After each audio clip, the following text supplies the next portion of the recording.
আসসালামু আলাইকুম। আজকে আমরা নতুন একটি রেসিপি দেখব, কিমা দিয়ে কুলি পিঠা। চলুন দেখে নিই কীভাবে কুলি পিঠাটি বানাবো। প্রথমে এখানে আমি একটি মিক্সিং বল নিয়ে নিলাম। এর ভিতরে আমি ময়দা দিয়ে নিব। আর এখানে ময়দা নিতে হবে, আমি বসুন্ধরা ময়দা নিয়েছি। আর এখানে আমি 2 কাপ পরিমাণে ময়দা নিয়েছি, মেজারমেন্ট কাপের। এবার সামান্য পরিমাণে লবণ আর তেল দিয়ে নিব। তেল দিয়ে ভালোভাবে মিশ্রণটাকে আগে মাখিয়ে নিব। এভাবে মিশিয়ে তার ভিতরে অল্প অল্প করে পানি দিয়ে একটু ডো তৈরি করে নিব। পানিটি একসাথে দিতে যাবেন না, তাহলে বেশি হয়ে যেতে পারে। এই জন্য অল্প অল্প করে পানি দিয়ে তারপরে একটি নরম এটি ডো তৈরি করে নেবেন। আর ডোটি বেশি নরমও হবে না, বেশি শক্ত হবে না, মিডিয়াম আকারের। ভালোভাবে ছেনে মিশিয়ে একটু ডো তৈরি করে নিব।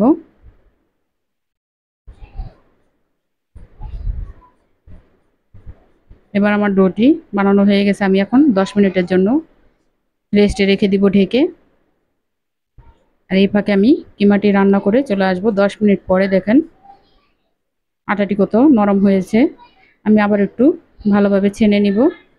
ছেনে তারপরে কেটে আমি লেচি কেটে নিব। লেচি কেটে তারপরে পিঠাটি তৈরি করব। এখানে আমার 15টি মতন পিঠা হয়েছে। এবার আমি ছোট ছোট আকারে রুটি বেলে নিব। আর রুটিটি বেলে তারপরে পিঠাটি বানাবো।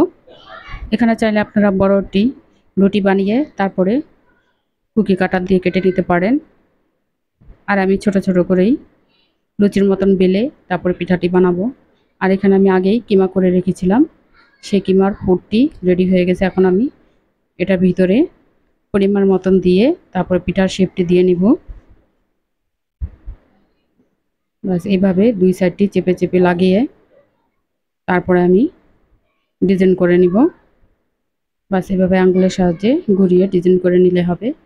আবার আপনারা এইভাবে কেটে রেখে দিতে পারেন, যার যেভাবে খুশি সেভাবে বানিয়ে নিতে পারেন। এভাবে করে সবগুলো পিঠা বানিয়ে নেব। আমি আরেকটি বানিয়ে দেখাচ্ছি। আর রেসিপিটি যদি ভালো লাগে লাইক, শেয়ার এবং সাবস্ক্রাইব করে দিবেন। আপনাদের একটি লাইক আমাকে পরবর্তী একটি ভিডিও করার উৎসাহ যোগায়। দেখতে পাচ্ছেন কিভাবে বানালাম। বাস এভাবে দোনো সাইডে মুখটি ভালোভাবে চেপে চেপে লাগিয়ে রাখতে হবে, না তো তেলে দিলে মুখটি খুলে যাবে। বাস আমার সবগুলো পিঠা বানানো শেষ। এখন আমি ভাজার জন্য চলে যাব। আর এখানে আমি আগেই চুলায় তেল দিয়ে গরম করে নিয়েছি। এর ভিতরে এক এক করে পিঠাগুলো দিয়ে দিব। আর পিঠাগুলো মিডিয়াম আঁচে ভাজতে হবে, যাতে পুড়ে না যায়। আর এটি বেশিক্ষণ ভাজাও লাগবে না, কারণ কিমাটি আমাদের আগে রান্না করা। বাস হালকা ব্রাউন কালার করে ভেজে নিব।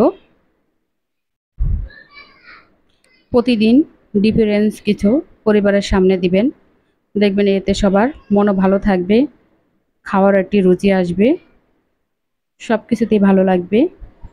আপনার এই নাস্তাটি সকাল সন্ধ্যায় খেতে পারেন বা বাচ্চাদের টিফিনেও দিতে পারেন। ছোট বড় সকলেই পছন্দ করবে।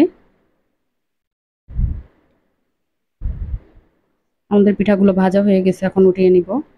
একইভাবে সবগুলো পিঠা আমি ভেজে নিব।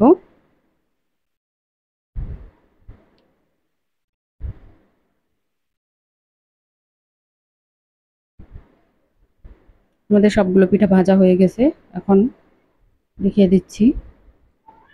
দেখতে পাচ্ছেন কত সুন্দর হয়েছে। আমি একটি ভেঙে দেখাচ্ছি।